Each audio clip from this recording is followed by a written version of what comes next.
Welcome to the HCI family of podcasts. We're your source for personal, professional, and organizational growth and development.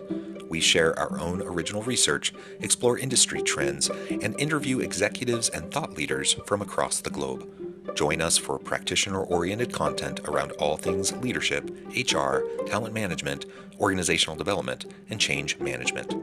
Maximize your personal and organizational potential with the HCI family of podcasts.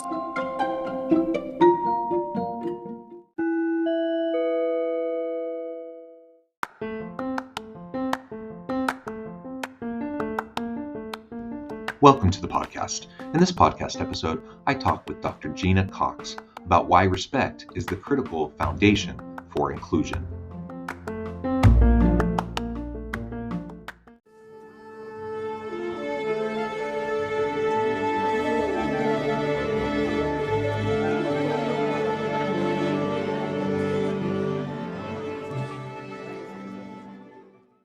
Dr. Gena Cox, welcome to the conversation today. Oh, it's really a pleasure to be with you, John. It is a pleasure. You're joining us from Florida. I'm south of Salt Lake City in Utah. And today we're going to be talking about diversity, equity, inclusion, and belonging. And we're going to hone in on the idea of respect and the role that respect plays as a critical foundation for inclusion work. As we get started, I wanted to share Dr. Cox's bio with everybody.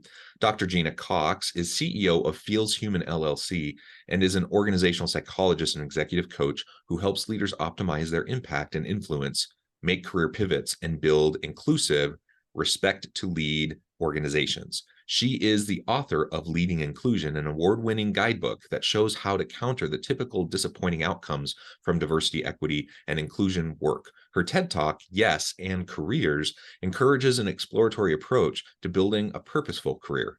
She is a prominent voice on human-centered leadership, helping leaders see that inclusion tops diversity and must be powered by respect at the center. I love everything about that. Gena, anything you would like to highlight by way of your background or personal context before we dive on in? I think, a couple of things I'd mention very quickly is that, for decades I've worked in corporate America, and I think of myself as someone who really focuses on leadership impact. And for all of those years, one of the things that I often used as the source of the data that helped me guide leaders as I was advising them was employee opinion survey data. And so I think about these issues through the lens of someone who's heavily steeped in the language and the issues that pertain to leadership effectiveness, employee opinions, employee engagement, and so on. And over those years, this conversation about DE&I has always sort of been in a box. In fact, it isn't a topic that I consulted to or advised my clients about in that sort of way that I talk about it today, a much more expansive way, because people tended to see it as sort of a sliver of something, not a core issue. And so if there's one thing I want listeners to think about, it is that, you can't call yourself an effective leader unless you are really able to lead, 100% of the people who you might hire or who report to you. So my background as a psychologist is really pertinent to the conversation because that's the lens that I bring to everything. And one other thing I would mention is that I'm an immigrant to the United States. I came to the country when I was about 20 years old. And strangely, I can see myself sometimes looking down on my experiences, sort of watching everything along that journey, which I think has given me a particular lens and certainly a long-standing way of sort of thinking about these issues from the outsider's perspective. Yeah. Well, thank you for that additional background and context. I think that's wonderful. I'm really excited to dig into this, and I appreciate you taking time out of your busy day to share your experience and your expertise. Let's start by just framing out the traditional DEI, some add the belonging piece onto that, DEIB conversation. What do you feel is missing there? I mean, it's gained traction in recent years, which I think is a good thing. I think more organizations are paying attention to DEI stuff than perhaps were even a decade ago. But we also are in a really polarized world right now, politically, socially, right? It's a difficult arena to play in. And certainly it can be messy. So what do you think organizations and leaders are currently missing in the DEI conversations, despite perhaps their best efforts or best intentions? Oh, absolutely. I do think there has been more effort and I do see progress. So I'm an eternal optimist. And so I'm sitting here, even in this environment that is quite disrupted and doesn't feel comfortable. I am sitting from a position where I believe things are going to get better, are getting better. It's too slow, but good intentions and all that. But what is missing from the conversation, I think, is that, first of all, I think leaders need to recognize that inclusion tops diversity. And so what I noticed in the last 3 years, as more leaders got involved in this conversation, is that there was a headlong rush to hire more people from underrepresented groups. Not a negative thing, but there's a but, which I will explain. And then there was this dive into implicit bias training.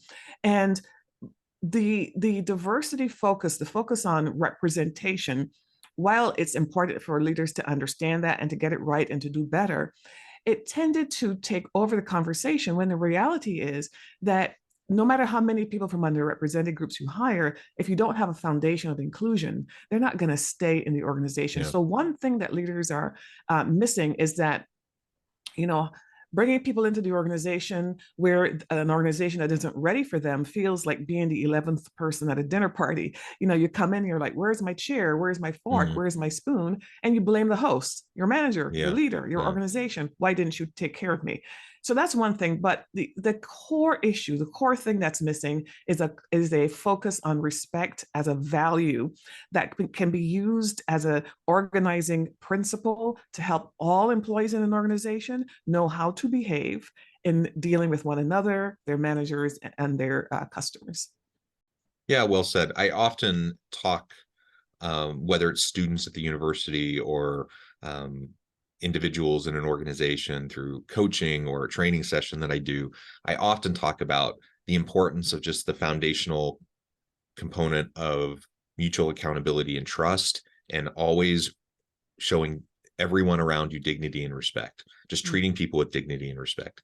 When you do those two things, mutual accountability and trust, and dignity and respect as founding core principles, and you build other efforts around those, a lot of, at least the low-hanging fruit stuff, will take care of itself, and you'll have a better framework for then crafting the systems, the policies, practices, and procedures around this inclusive type of a culture and environment that you talk about. When we talk about inclusion or belonging culture, it's not just about having a diverse group of people around the table. It's helping everyone feel needed, wanted, valued, that they can bring their whole authentic self to the workplace, and they can contribute in meaningful ways each and every day. That's for everybody. So if you come from a marginalized group, a disadvantaged group of some sort, certainly that's for you, so that you feel safe and you feel included and you feel like you have an opportunity to really be a part of the team and contribute in meaningful ways. But it's for everybody. Like, that's, if you build on this foundation of respect that then builds trust, it benefits everybody. The rising tide lifts all ships, right? Yeah, absolutely. And, from my perspective, respect is an underattended to and undervalued variable in that equation, because truthfully, respect is the number one thing that employees say or disrespect. It's typically cited as the number one reason why employees choose to leave a particular manager or organization. And for those employees who feel that they are respected, there's a real, payoff in terms of employee engagement and satisfaction and collaboration and so on. So there's a big upside to the respect thing. The other thing is, of course, that respect precedes trust. You can't build trust until you are respected. And it tends to be the calculus, the determination as to whether I personally feel respected tends to be an assessment that happens very rapidly. Whereas trust is sort of more of a long game. You build it over time. And so if you don't have the foundation of respect, a lot of these other more lofty and more commonly discussed outcomes are not achievable. Yeah. And you've already mentioned inclusion. I've mentioned belonging. You've mentioned respect. Why do you feel like, with the movement towards this focus on inclusion and belonging, why do you feel like moving towards respect as a focus is a better approach? Well, it's a better approach because, first of all, I think we have some sort of a PR problem with the DEI acronym. Not Mm, that there is anything wrong with what those individual letters mean, D for diversity, E for equity, and I for inclusion, but I don't think people necessarily understand them. I yeah. also think that certain individuals have done a very, very good job of turning those positives into negatives. And because Mm, employees never understood the terms, never had any skin in the game anyway, nobody's really fighting for them. So, just from a practical level, I see value in talking about something that really is very important, but hasn't been handled that way and is a universally valued outcome. I think every employee in the world desires respect, and it gets talked about very quickly. The other thing that's really interesting to me, though, about respect and somewhat unique is that respect is the specific outcome that employees from underrepresented groups say that they seek. They don't say they mm, seek equity first. They don't say they seek inclusion first. They always say respect because if you look at the literature from the psychological science, what you will discover is that a majority group members' definition of respect and the definition of respect from minoritized people are different. They're not the yeah. same thing. And so you find these situations where people leave organizations and they resign and they say to their manager, I'm leaving because I felt disrespected. And the manager goes, what are you talking about? I didn't mean anything. I didn't do anything. And then they say, well, what did I do? And the person tells a story and then they still don't get it. Part of that is because their definitions of respect are different. The second is that people from minoritized groups tend to be on alert. They tend to be much more attentive to this outcome, Yeah. this respect outcome. And furthermore, data suggests that majority group members focus on being liked and interpersonal niceties, but in people from underrepresented groups, when they talk about respect, they're talking about a much broader concept that includes not just the interpersonal niceties, but also being heard and being valued. Yeah. Well said. And maybe this gets into my next question, but as we define respect, you mentioned it does mean something different to different people. That's Yeah. first and foremost important to recognize and to remember.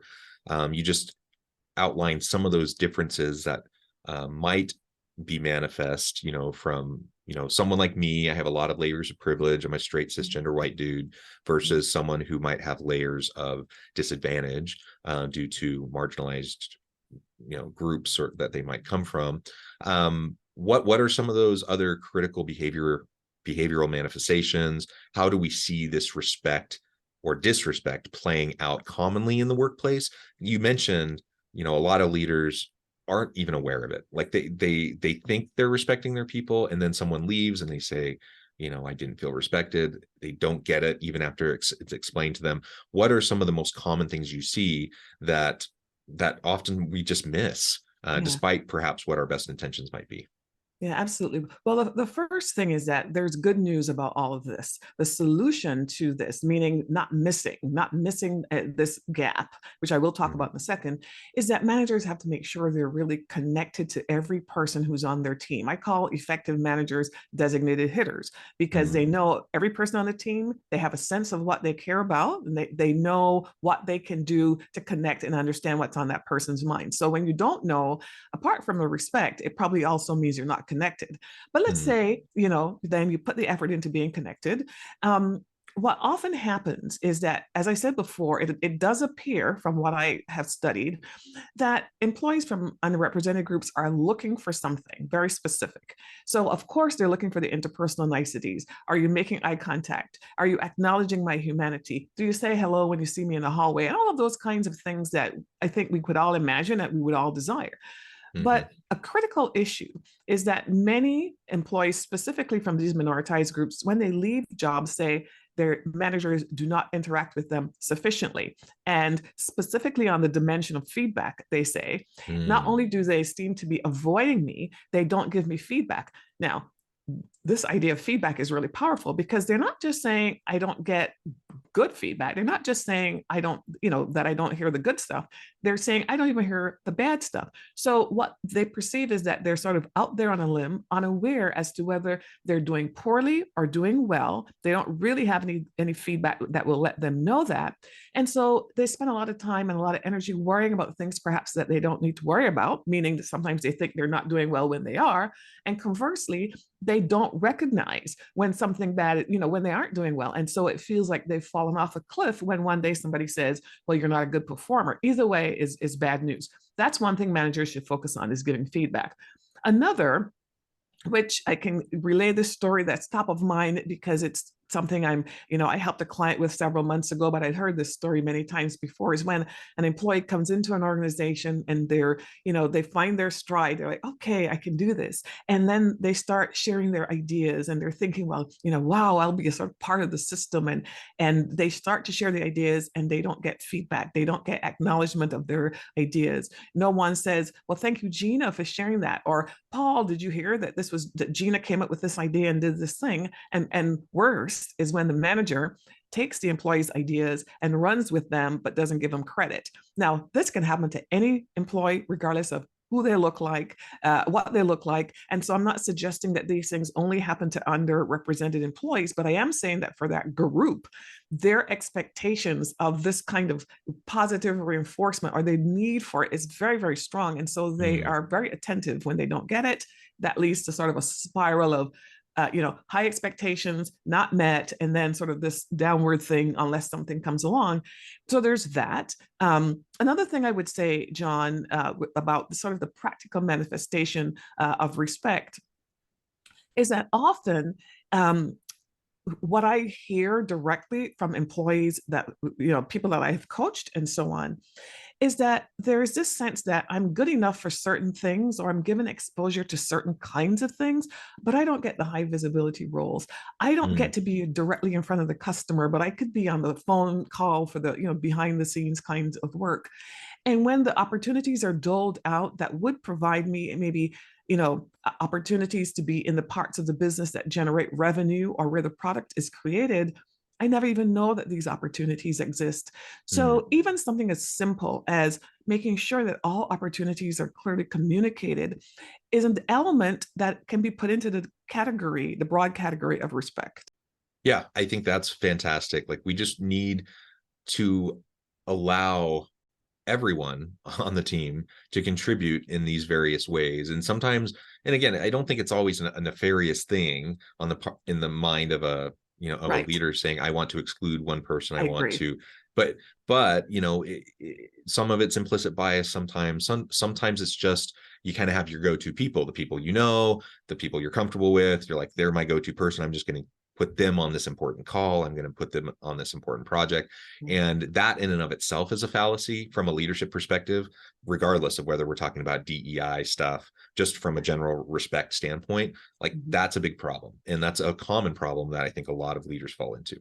So I think that's super important. And the feedback piece, I really appreciate you honing in on that. We know that people need feedback to grow and develop. They want feedback, especially, you were talking about minoritized groups in particular, but I was also thinking, as you were talking about that, about younger millennials or Gen Z workers. They often express the same types of frustrations of leaving because they don't feel invested in, they don't feel supported, they don't feel coached or mentored, they don't feel like they're getting the feedback that they need. And a lot of leaders, when they hear that, they're just like, oh, these entitled people, what do they think? I'm just going to sit around all day and try to give them feedback. I'm like, well, yeah, I mean, that's your job. You're a leader. You're supposed to coach and mentor and provide feedback. But it is a different mindset, I think, between, perhaps an older generation of straight white men like myself versus younger generations or those from disadvantaged groups or whatever. Like, they just tend to have a different mindset around these things. And we need to be aware of that. And, I tell my students all the time, like, one of the most important things you can do as a leader, regardless of your formal role or title, regardless of the industry you're in, you need to invest into the development of your people and help them maximize their potential. That's your job as a leader, not to do all the work yourself, not to micromanage people, but you accomplish things not because of you accomplish things through your people who do great stuff. And that happens as you support them and as you invest in them and as you coach them and mentor them and provide feedback. And for this DEIB and respect conversation, yeah, that is such an important, essential component that I think a lot of times just gets missed.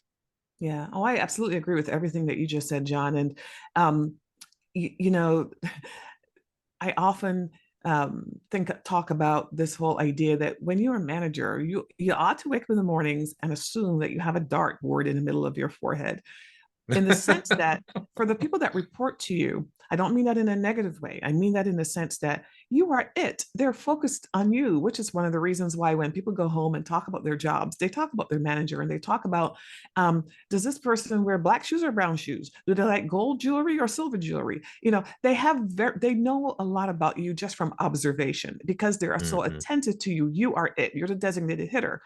So, to the extent that you are the designated hitter 100% of the time, but you are not attentive to their needs, or you're not providing that coaching or that mentorship or that feedback, it's very clear who's responsible and who's not delivering.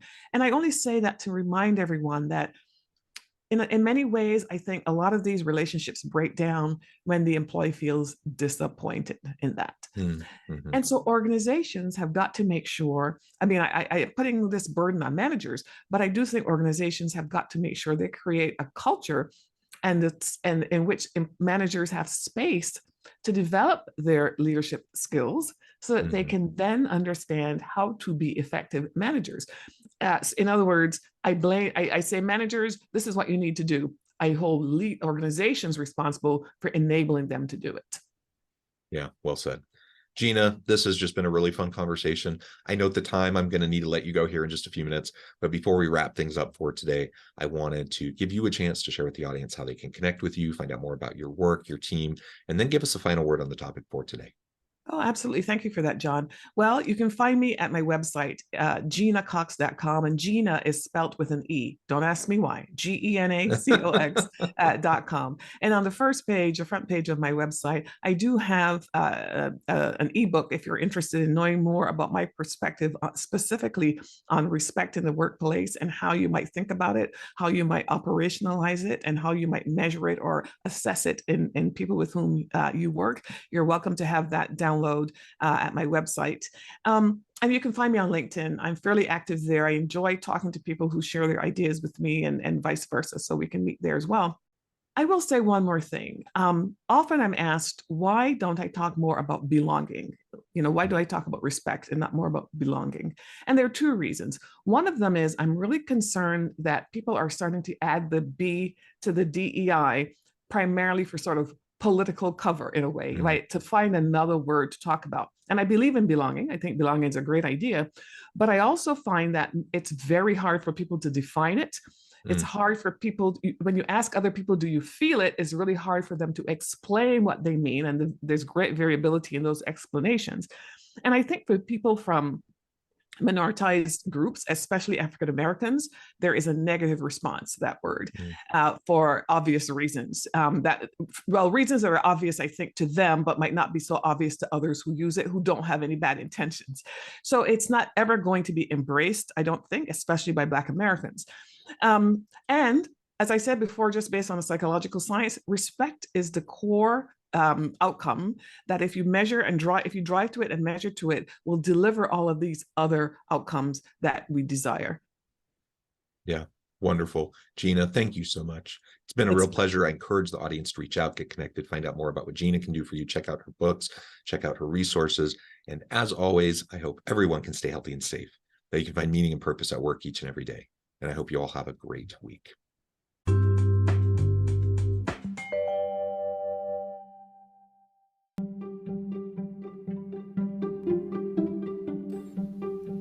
Thanks for joining us for this episode of the podcast. We hope you stay healthy and safe, and please join us again soon.